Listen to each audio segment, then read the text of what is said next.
Welcome back to my show, ladies and gentlemen. Selamat datang kembali kepada pencerahan saya. Selamat datang. Sastrika. Oh ya, Hinh thầy tí mà hổ mồ. Chế, cô, thầy lỗ tí mà hổ mồ. And welcome Anda Tangichi. Okay, as usual, welcome back to my show, which is meant more of a scholarly, as I used to say, intellectual and academic based. It may appeal to graduates, undergraduates, postgraduates. And before I proceed, we must agree to disagree. I'm not here on behalf of any political parties, and I'm not affiliated or a member of any political party. However, I believe in what PMX and his cabinet, comprising members of Harapan, that is PKR, DAP, as well as Amanah and APCO. I believe they are on the right track for the more harmonious, more prosperous, more developed and the growth of excellence in Malaysia. As promised yesterday, today is my continuation of yesterday's talk on the difference between a regime of compliance, such as in Malaysia, versus the regime of integrity, such as the Scandinavian countries, the Nordic countries, Iceland, Norway, Finland, Austria, Germany, and so forth and so on. Before I continue, ladies and gentlemen, I don't truly subscribe to all these bloggers who I consider talking nonsense. However, Malaysians do like to listen to nonsense. They compare Malaysia with countries like Singapore and Norway and the developed countries, which I beg to differ. However, the Malaysian public, they are carried away, and as Martin Kreutner, the former Dean of the International Anti-Corruption Academy, my alma mater, corruption is sexy, it's trendy. People like to listen to corruption. People like to listen about bribery. Bloggers in the social media bashing each other up on behalf of their parties, of course.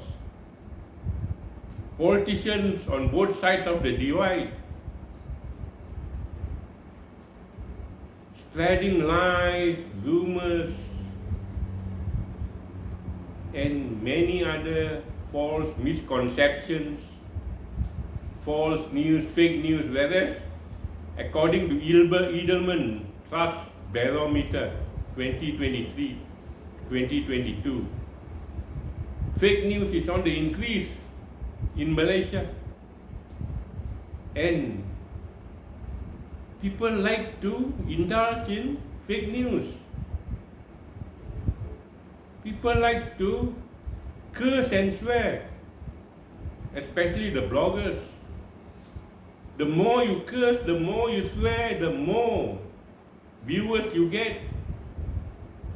And the viewers' comments are always coming there by the hundreds, and the viewers are by the thousands.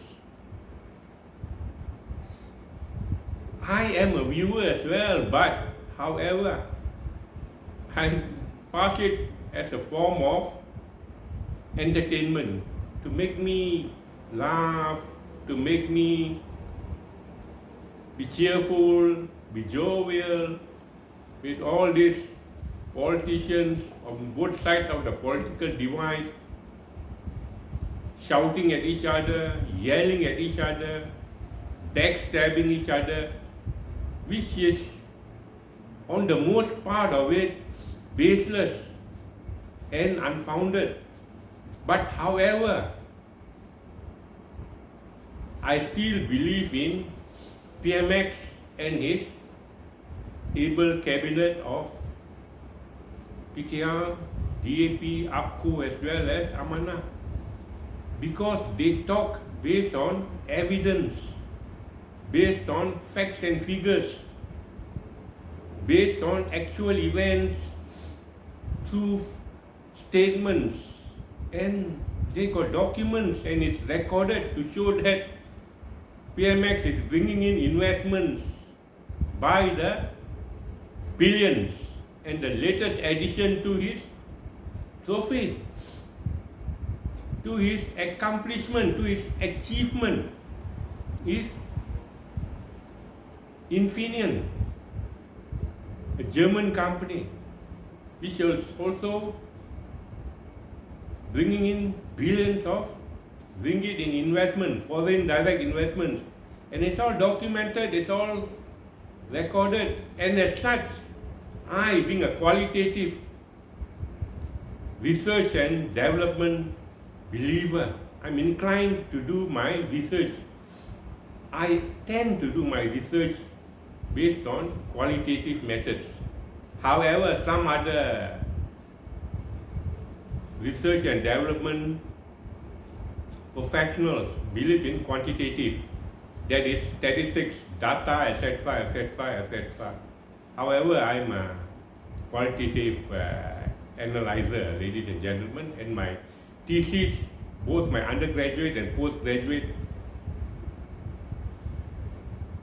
are all qualitative. My postgraduate is a master's in anti-corruption studies from the International Anti-Corruption Academy from 2013 to 2014, which was funded by the United Nations Office on Drugs and Crime. Okay, and I got good marks for it, although I'm the oldest student. When I joined in, I was 53. Okay, I'm the oldest, but nothing less than possessing a 82 score for my thesis, which is considered good by the examiner, Professor Tina Soleide of the University of Bergen, Norway, together with 3 other external examiners. And the Viva, which took up about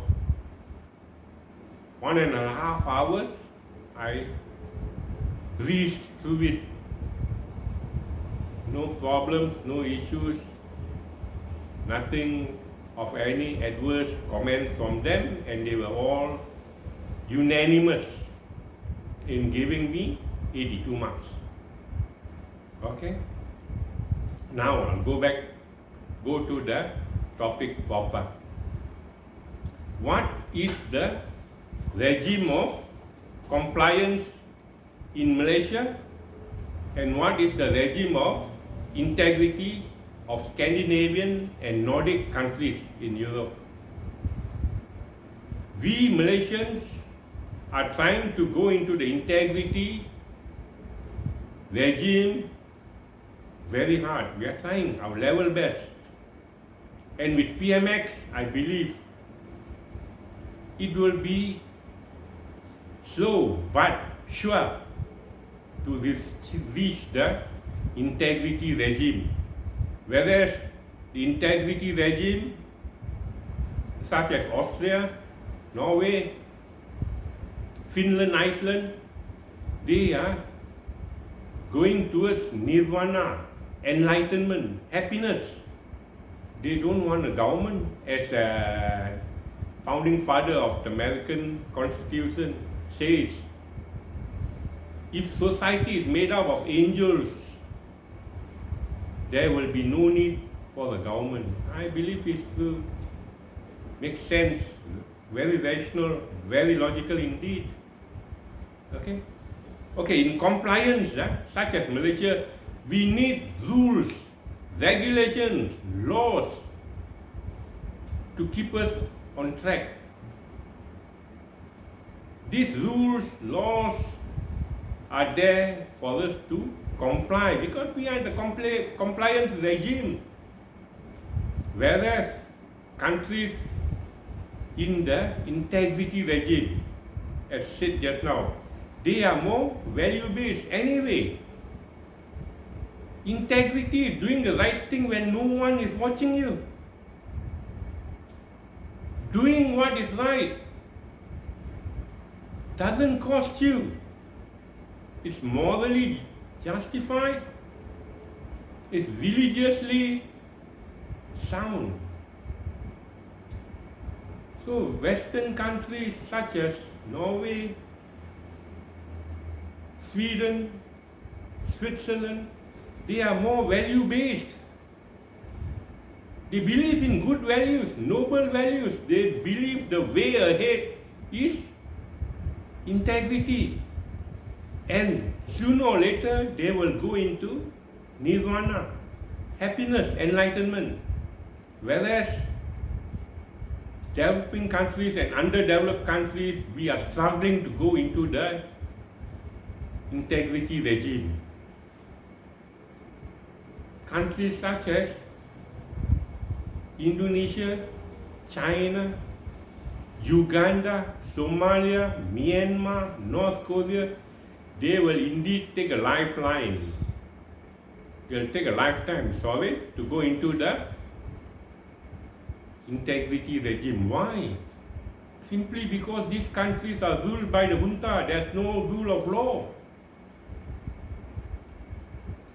There are despots in these regimes, such as Somalia, Myanmar, Uganda. Autocratic rule.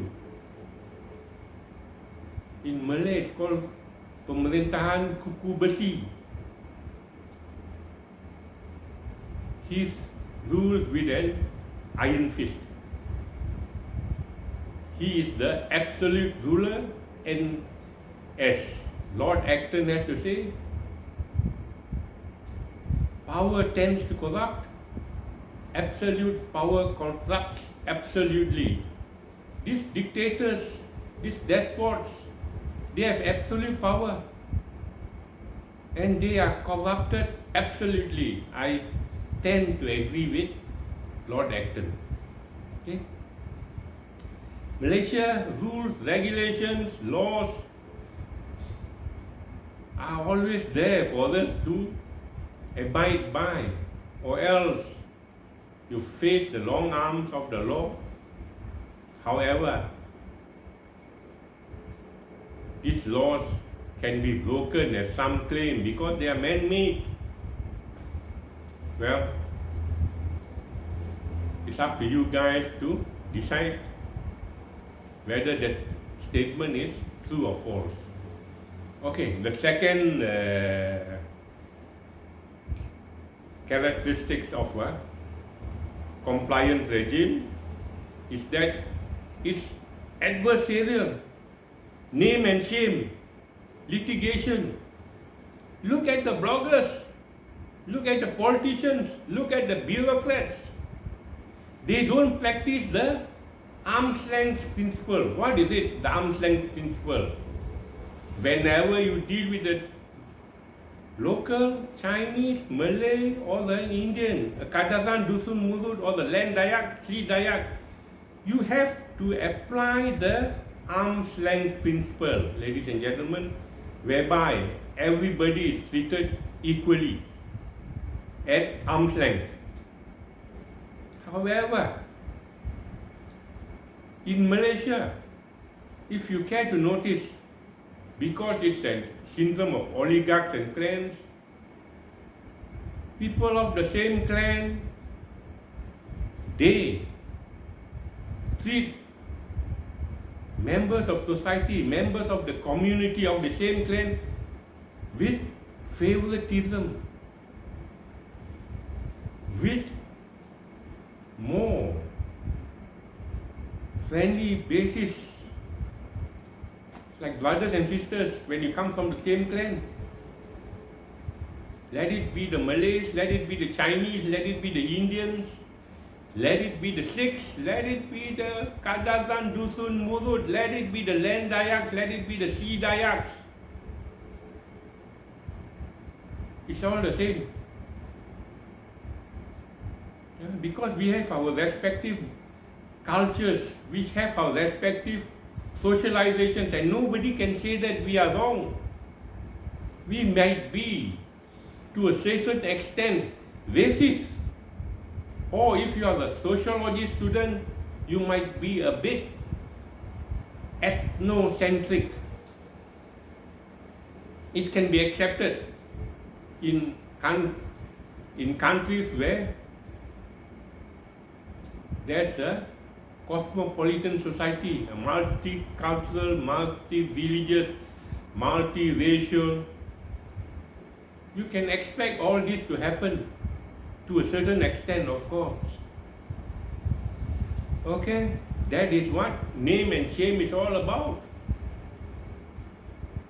Politicians naming and shaming the different clans, as happened a couple of days back. One of the political parties was put to shame when the leader, although he was amalgamated, he has synergized. He has joined in ranks with the opposition party.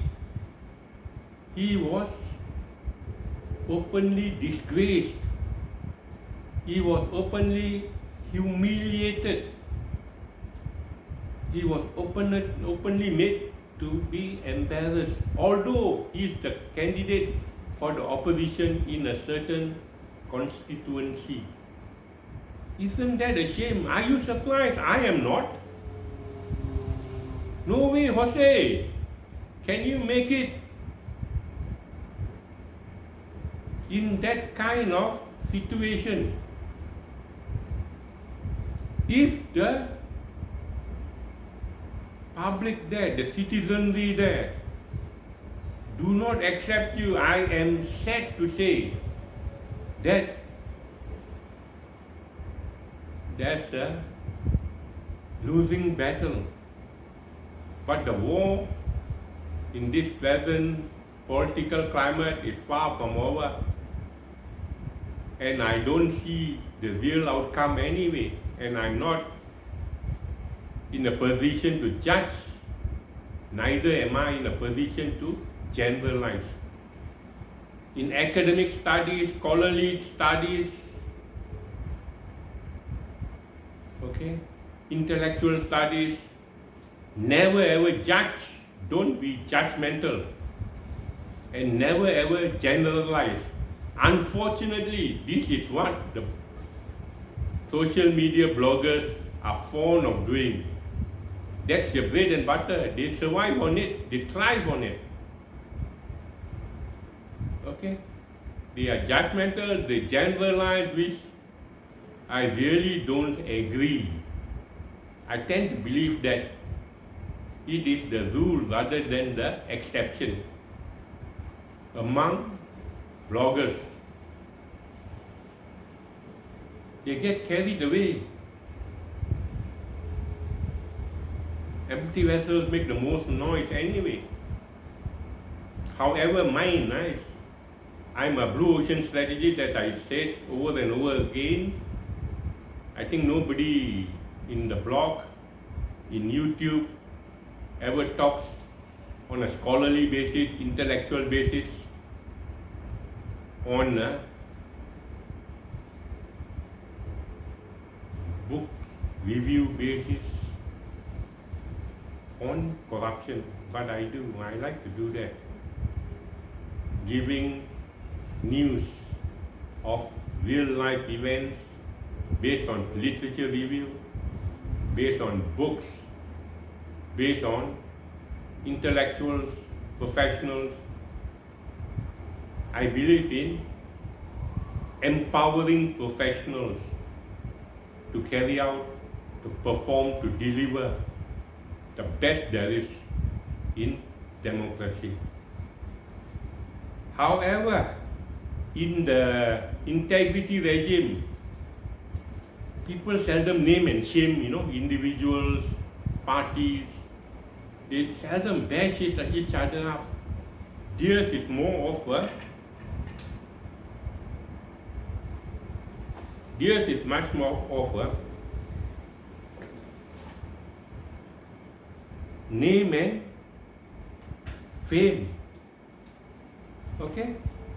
They like to bring out the best out of human beings, of the society. They don't like all this, It's not their culture anyway. It's not their socialization anyway. Okay, this is more of a name and shame. Okay, these Western countries, they are more solution focused. In other words, they are more proactive rather than reactive. However, in the compliance regime, such as Malaysia, we are more problem focused and we are more reactive. Countries like Singapore, civil servants are paid very handsomely indeed. Prime Minister is paid millions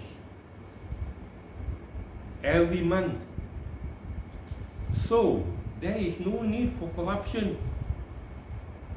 There is no need to bribery, and if we are about to bribe the Prime Minister of Singapore, who believes in meritocracy, honesty, you better have hundreds of millions of dollars, or else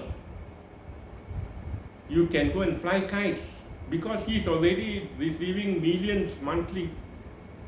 Civil servants paid their salaries, increments handsomely, and they don't believe in public sector corruption, and that is why Singapore is ranked the 5th cleanest in the world as far as the corruption perception index is concerned, which deals only with the public sector, ladies and gentlemen. However, in Malaysia, whenever there's a problem, only then we react. We are more reactive. We are more problem facers. Problem has to come up. Then we react to the problem. We are not proactive. We are not solution focused.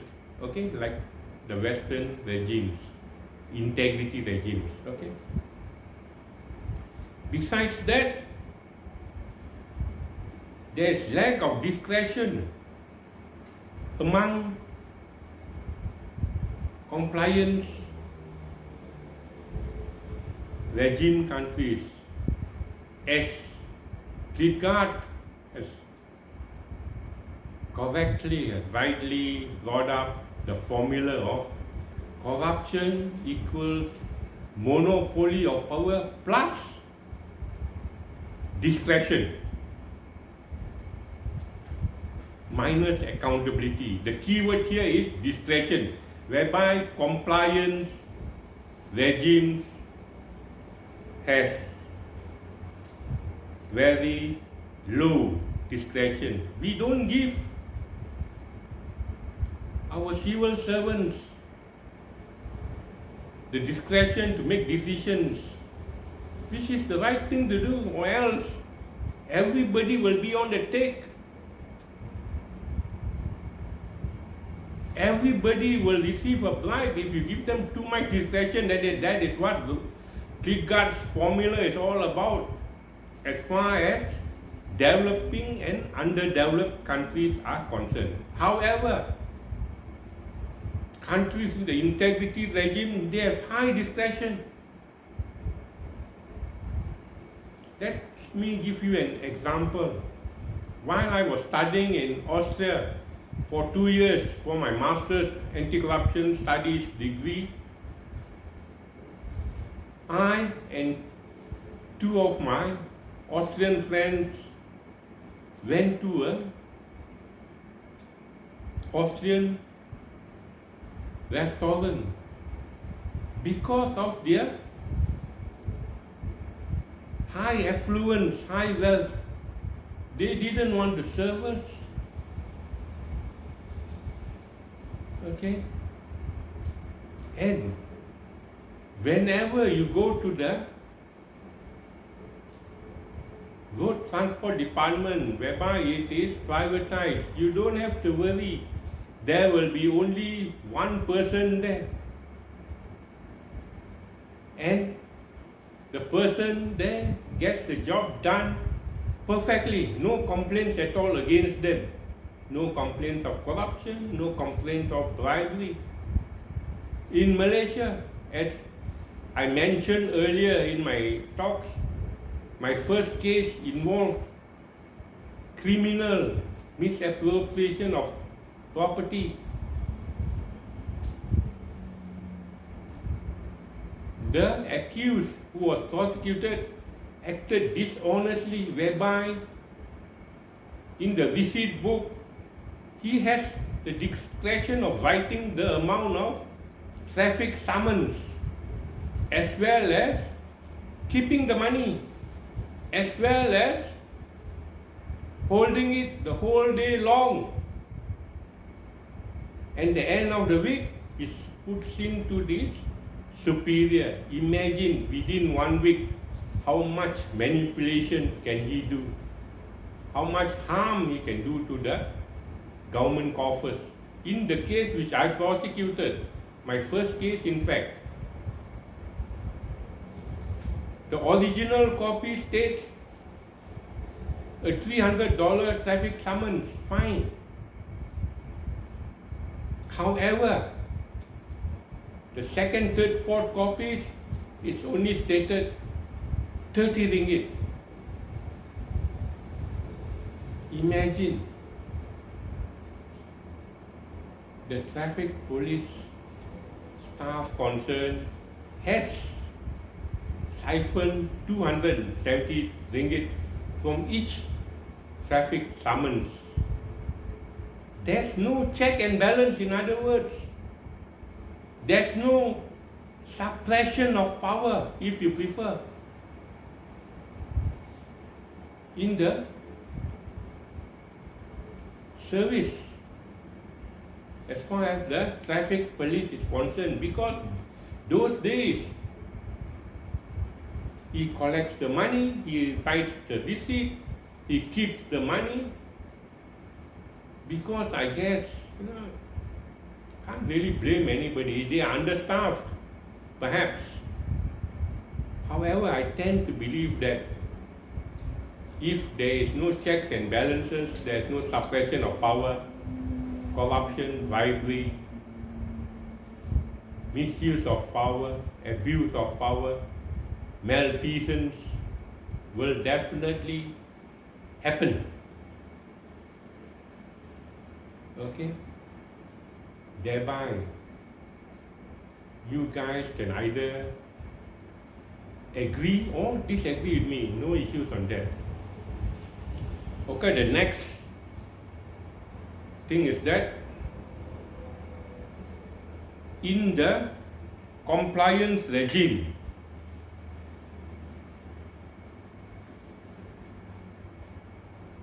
it is to reduce fraud, wastages, leakages and corruption. Whereas in the integrity regime, its goal is to increase trust. Okay, let me give you an example for you to understand, because what I'm talking here is purely academic.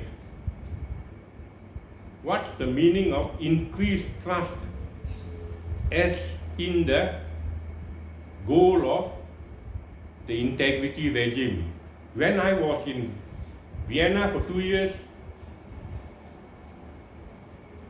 I bought a motorcycle. I poured the fuel into the motorcycle fuel tank before I pay at the cash register. Okay, that's one example. If I was to run away, who is there to stop me? But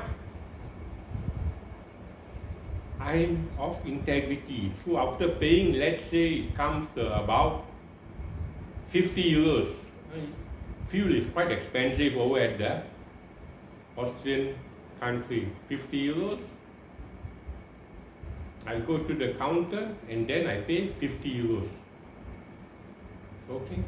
That's what most Austrians do anyway. And when I ride the tram is a mini version of a train, from my hotel to the opera house. That's the end of the journey. I have to buy the ticket of 2 euros. However, nobody checks. Nobody checks, ladies and gentlemen. While I was there for 2 years, nobody checks my ticket. Although I am a law-abiding citizen, I buy the tickets. However, in one incident, there's a white guy who didn't buy the tram ticket. Unfortunately and unluckily for him, at that particular day, there was an inspection.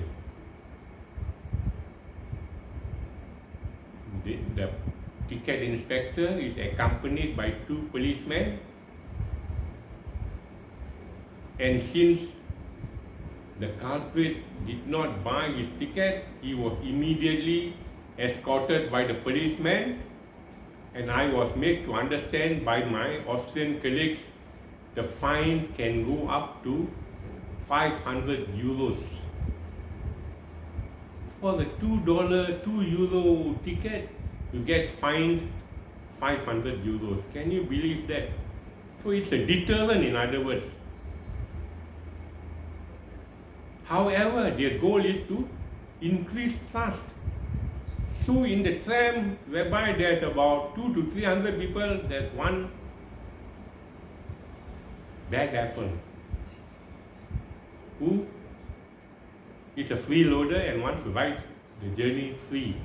But ultimately, he got caught and was fined heavily. That's the integrity regime. However, that culprit is the exception rather than the norm. The norm is to buy tickets and board the train, as most Austrians do. Okay, and in another exception again, friend of mine, an Austrian, he was working and studying with me at the International Anti-Corruption Academy at Vienna, at a place called Luxembourg. It's about an hour's bus ride from Vienna. Campus is there. He, after graduating, he did not want to continue in his employment. Why? You might ask, ladies and gentlemen. This is more or less a welfare state. Let's say it's being paid 10,000 euros per month if he is employed. If he is not employed, he gets only about 70% of his pay. So instead of 10,000 euros, he'll get 7,000 euros tax-free.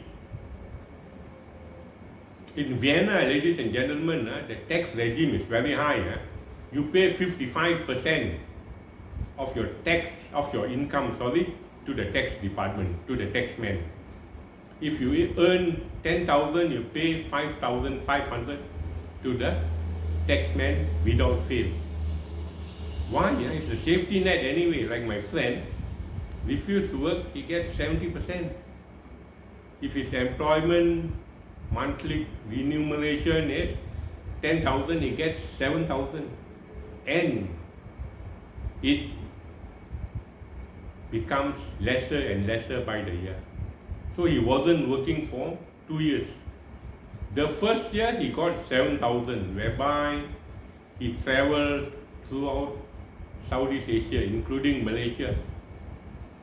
He visited East Malaysia and West Malaysia. I brought him to Langkawi, to Sandakan. And he says, Ganesan, he being a wayward character, I guess, why should I work when I'm getting $7,000, 7,000 euros monthly? And if I work, I pay the taxman so much that I only get 4,500 monthly net. So why should I work? However, Austrians are all very against such citizens. They want their society to be productive. Second year, he also refused to work, but his welfare aid drops to 50%, 5,000 euros per month. And again, he traveled around Southeast Asia because I guess their money, their euros is very in demand in the world. Malaysia, I guess it's about 1 euro is about 5 ringgit. He again traveled around the world. After the second year, whereby he got 50% of welfare aid, after there onwards, he returned to work. He is again the exception, ladies and gentlemen. It's not the norm. Not normal for Austrians to play truant from their workplace, from their fiduciary duties, from the official duties. Okay. However, in Malaysia, the goal is to reduce fraud, wastages, leakages, and corruption and bribery. Like it or not, in Malaysia, these are the goals. However, according to the audit report, ever since I can remember, there is always wastages, leakages, which probably is due to corruption, bribery, malfeasance, misfeasance, abuse of power.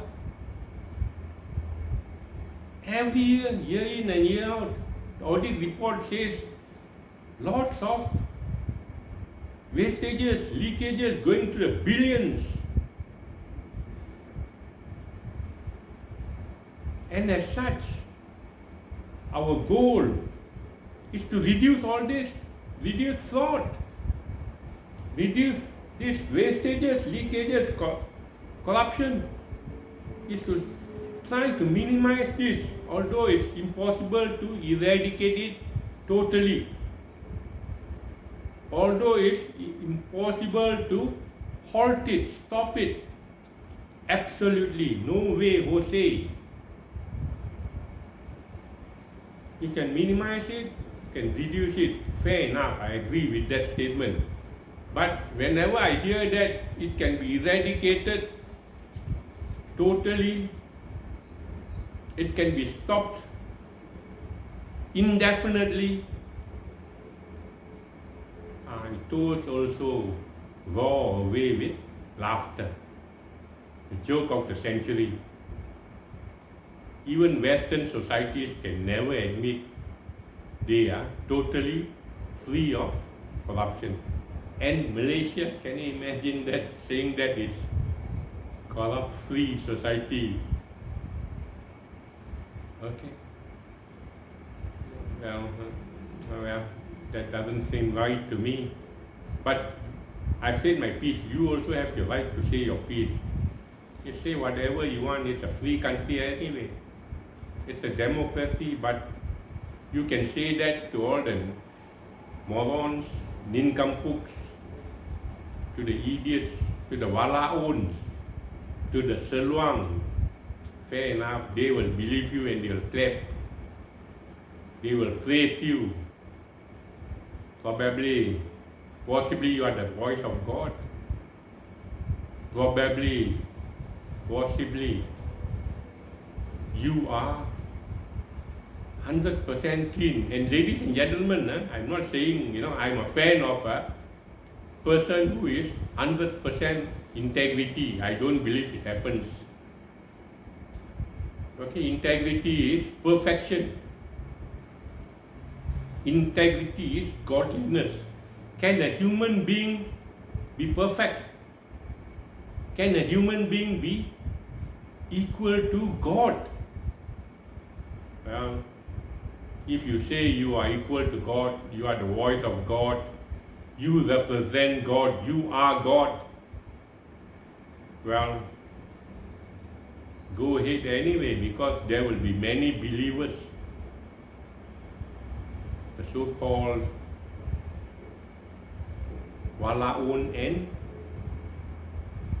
seluang in the Malaysian society who do not have brains. Okay, go ahead. If that is what you want, go ahead. Okay. The last is in the compliance regime.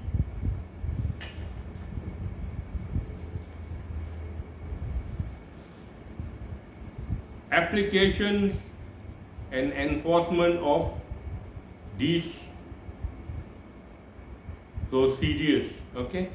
All rules and regulations you have to follow.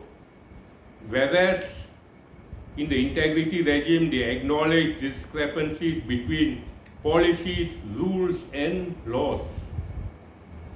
Okay? They acknowledge that rules and laws are not perfect in the integrity regime. I'm sorry, ladies and gentlemen, this is all I have to say regarding the regime of compliance as in Malaysia. And now there's a ISO standard, international standard, ISO 19600 2000 and let me see, ladies and gentlemen, what year is it published? 2018 Compliance Management Systems Guidelines. You can read over it. It's an ISO standard and it is supposed to be one of the best practices, one of the good governance as advocated by Organization of Economic and Cooperative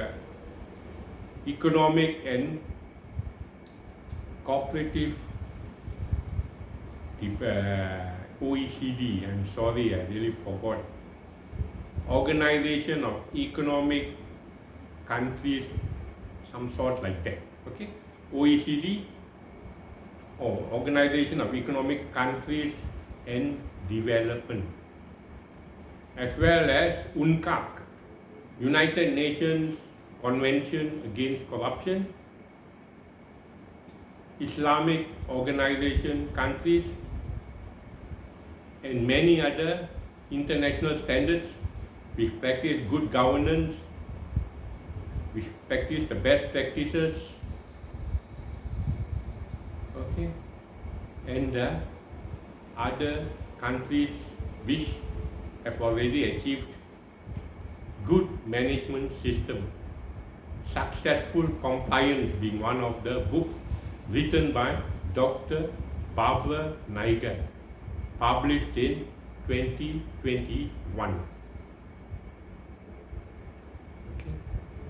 So, with that, call it a day, and as usual, I wish PMX and its able coalition to capture all 6 states on the 12th of August 2022, and I will be with PMX for the next 4 years and hopefully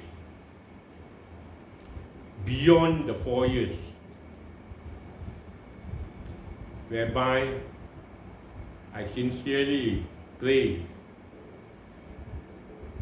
Malaysians support, sympathize and give their full heartfelt best wishes, best regards to PMX. As usual, I conclude by saying, don't do the crime if you can do the time, yeah. Don't do it. Thank you very much. Ladies and gentlemen, good night, selamat malam, and have a fruitful day ahead. Thank you very much.